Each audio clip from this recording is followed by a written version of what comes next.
Did you know that Okinawa is only around an hour and a half away from Taiwan? It is so close that you will spot Taiwanese travelers almost everywhere, which somehow makes the island feel both familiar and new at the same time. But beyond the beaches, Okinawa has its own food, culture, and rhythm that feel very different from mainland Japan. So, let's begin our Okinawa journey. Whenever I'm back in Okinawa, these are a few things I always restock from Don Quijote. The Ishigaki Island chili oil is fragrant, nutty, savory, and packed with sesame, garlic, and spices. The koregusu is Okinawan chili infused in awamori, the island's traditional distilled spirit. A few drops are enough to wake up a bowl of soba or soup. And the aosa and mekabu seaweed soup is one of those easy pantry comforts. Just add hot water for a warm, briny, umami-rich soup. You can also sprinkle it over rice and pour hot water on top for a quick ochazuke-style bowl. This was my second visit to Uomaru.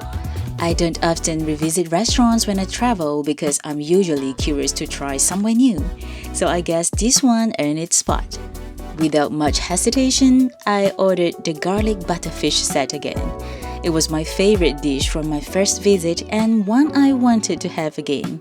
Thankfully, it was just as good as I remembered. The fish was still incredibly fresh, coated in a rich garlic butter sauce. The only thing is, the pieces that are fully coated in the sauce can be a little salty, so I definitely found myself reaching for more rice. As for the uni sushi, somehow I ordered it again too. The moment I tasted it, my brain went, oh right, wait, I didn't even like this last time. Apparently, my memory resets every time I come here. Maybe by the third visit, I'll finally remember. Before my Red Sea liveaboard trip in Egypt this July, I stopped by MIC21 to pick up a few things. Even when I already know what I'm looking for, I still enjoy wandering around dive stores like this. There is always something new to discover, from new gear and travel accessories to little gadgets I never knew I needed. Oh, my mentor bag! Looks like they've come out with a new design and that's actually pretty cute. The Naha branch is one of the biggest dive stores in Okinawa, carrying everything from scuba and freediving gear to snorkeling equipment, underwater cameras, and plenty of travel essentials. Even if you are not a diver, it's still a fun place to browse if you enjoy anything related to the ocean. If you're visiting Japan, there's a good chance you will end up at Bic Camera. Besides cameras and electronics, you will also find the latest beauty gadgets, household items, toys, kitchen appliances, and plenty more. It's one of those stores where you walk in for one thing and somehow leave with a few extras. If you're planning to buy a camera or other electronics in Japan, it's also a convenient place to compare different brands side by side before making a decision. One thing I always do before paying is check if there are any extra discount coupons available. And if you are eligible for tax-free shopping, don't forget your passport. The savings can really add up, especially if you are buying a camera or other big-ticket electronics.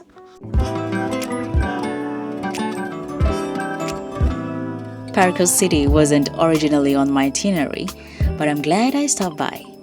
It's not a must-see attraction, but it's one of those places I'd happily recommend if you have a little extra time. You will find local brands, Japanese favorites, plenty of restaurants, and a supermarket that's great for picking up snacks and souvenirs.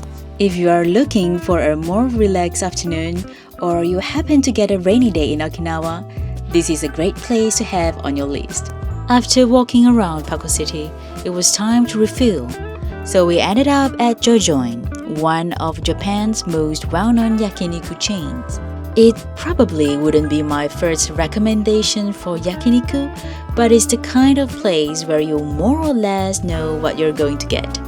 Good quality meat, reliable service, and a comfortable place to enjoy a meal.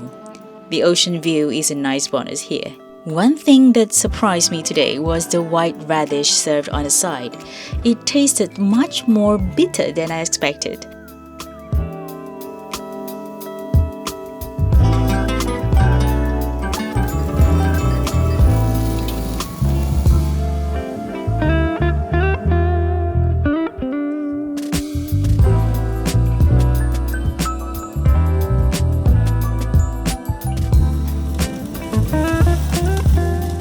After a few rounds of rich, fatty cuts, I definitely found myself reaching for more rice. And dessert at the end was a nice way to refresh my palate before calling it a meal.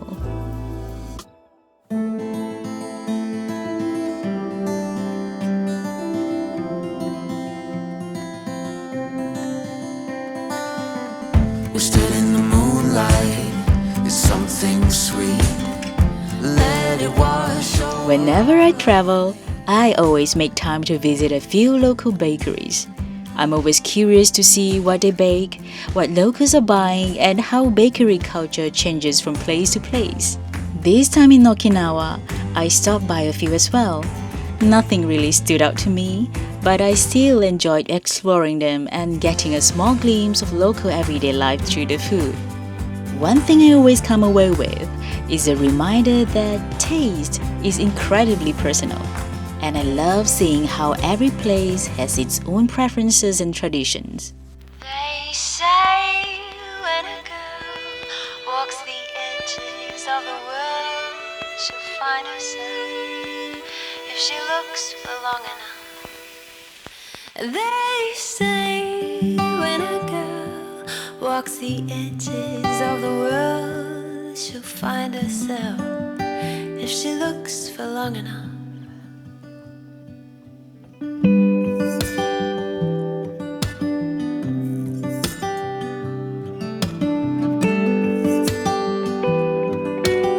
I really love pine cones. I don't know why, they're so cute maybe.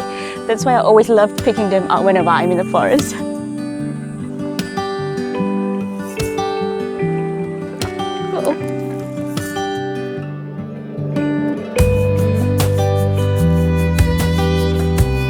Zakimi Castle ruins is one of those places that makes more sense when you know a little bit of the background. It was built around the early 1400s by Uomaru during the Ryukyu Kingdom period, and today what remains are mainly the stone walls and arch gate. There is no grand castle tower here, so the beauty is not immediately obvious. But the more you look, the more you notice the craftsmanship, especially the curved limestone walls, which are what make this site so special.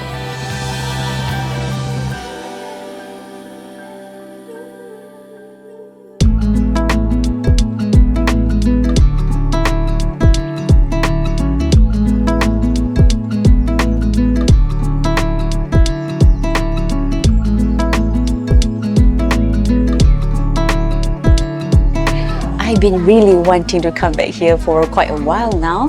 The first time I visited Ryuku No Ushi was about 2 or 3 years ago.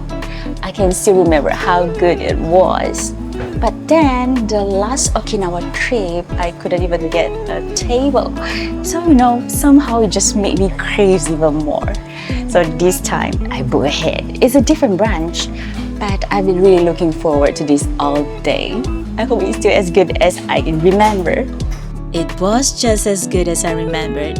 The beef was satisfying, and the service this time felt even friendlier and more attentive. I also like that the restaurant is designed with private rooms, so the whole dinner feels more comfortable. You get a bit more privacy, more space, and it's easier to relax and chat with friends or family. For me, a good yakiniku set is not just about having premium beef, it's about balance. Different cuts, different textures, the right amount of richness, and enough contrast to keep the meal interesting from beginning to end. The soup was comforting, especially between all the grilled meat. The scallop was fresh, although the prawn was not quite as fresh today. The portions may look small at first, but once they start adding up, I'm honestly stuffed every time. Overall, it was a lovely dinner before heading back for the night.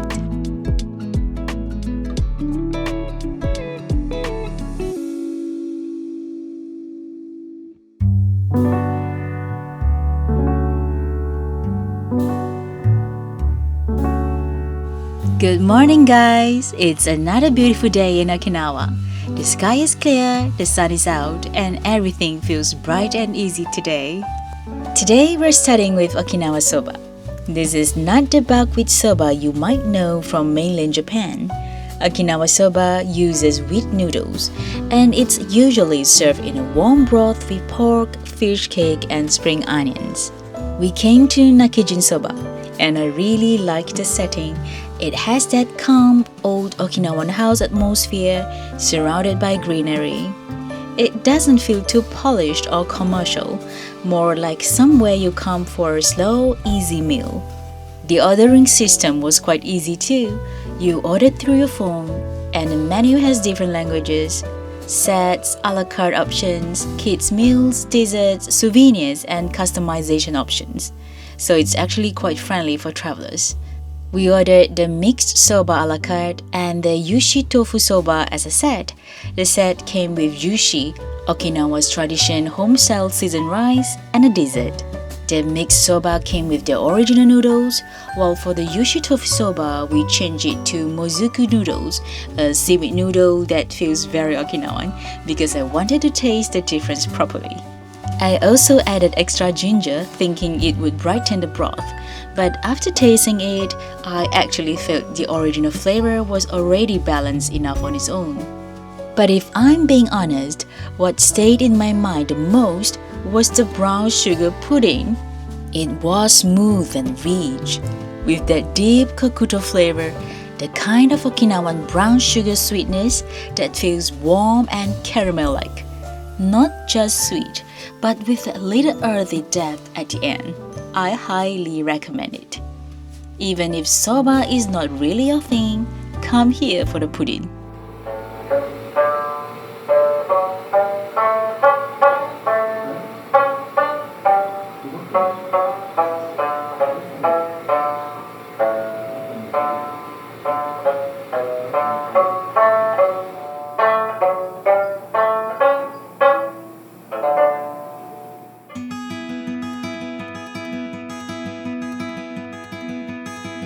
Sunlight, dearest sunlight, I am calling you across the old room. Sunlight, dearest sunlight, I am calling you across the old room. Sunlight, dearest sunlight, I can find my way out of the womb.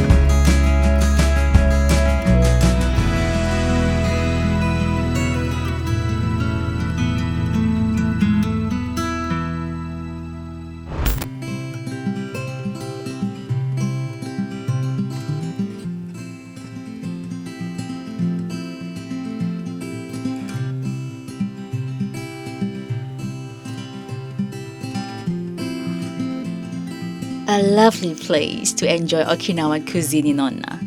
But my favorite part was actually the jīmāmi tofu. How do I describe it? It was smooth, glossy, softly springy, and slightly chewy, with this beautiful little bounce when you touch it with the spoon. It was actually quite hard to get a clean cut, which made the texture even more interesting. There was a gentle sweetness and a delicate peanut flavor, almost like a savory pudding with a quiet nutty aroma. Simple but surprisingly addictive. The side dishes were good too, flavorful and satisfying. The agu pork is definitely something to try while in Okinawa. Agu is Okinawa's famous native-style pork, known for its tender meat and rich, sweet fat. Here, they serve it steamed instead of in a hot pot. Just a loving little warning. Bring someone who enjoys fatty pork as much as you do, or even more than you do, because otherwise you may end up like me, finishing most of that generous portion by yourself. It was delicious and indulgent, but definitely rich. Overall, it was a comforting local meal with that quiet Okinawan warmth. Our original plan was Cave Okinawa and Ryukumura, but the rain changed the rhythm of the day. So instead of forcing the itinerary, we decided to take it slow, chill for the day, and look for something warm and comforting. That was how we ended up at More Blue in Onna. A bowl of warm noodles, a savory broth, it felt just right for the weather. We ordered the Okinawa soba and fried tofu udon, then added chili powder and curry-gusu to the noodles, adjusting the flavor to our liking. And since the jīmāmi tofu had left such a cute impression on me, I couldn't resist ordering it again. Nothing too fancy, just simple, warm and satisfying, exactly right for a rainy day.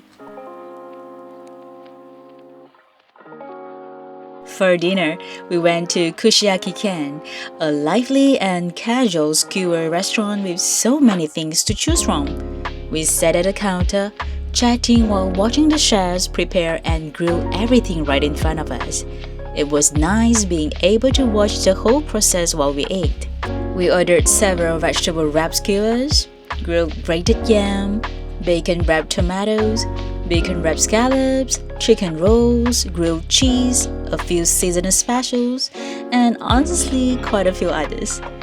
The ingredients were fresh and it was fun having all these different flavors arrive at the table one after another. The only downside was that the skewers were a little too salty for us that evening. Still, there was a lot to enjoy. The variety was great, the atmosphere was lively, and it is a fun place to come when you feel like sharing a bit of everything. And that brings this Okinawa trip to an end. Thank you for being here. Until next time, take care and stay in your bliss.